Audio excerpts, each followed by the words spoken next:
Hi Rin. So here's one more design that I think is worth looking at.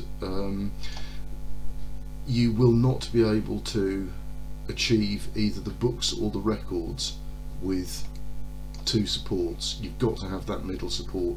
Even the good quality boards will sag without that middle support, and it'll just look horrible. I wouldn't be at all surprised if the Elfa boards actually snapped over time with just two supports. And obviously it depends what you're putting on it, but even unloaded with nothing on it at all, the Elfa shelves will sag visibly. Now for records, I used to be a record collector myself, so I know the kinds of weights and loads we're dealing with. I think you actually need 4 supports, and so you can have a cleaner look up here and in this middle area, you could actually create 2 totally separate assemblies. It doesn't all have to be hung off the same system. This is very similar to what I've done in my living room with, you know, low shelves. You can cut these verticals down, you can just sort of trim those tails off.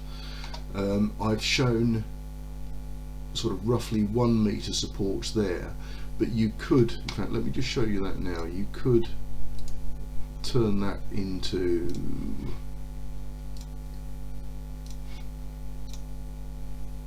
you can turn those into the longer supports, and you could trim these off anywhere you wanted, so you don't have to be restricted to that relatively small capacity there. But you know, I think it's worth looking at and study the dimensions on the 2D view I'm going to give you. Supporting records with force bands, definitely recommended in my opinion. You could probably get away with 3, but I think they would sag over time, and saggy shelves just look horrible in my opinion. So let me just see if I can, no I can't undo that, I'll do that later. Okay, I'll do drawings, prices, etc, etc for this.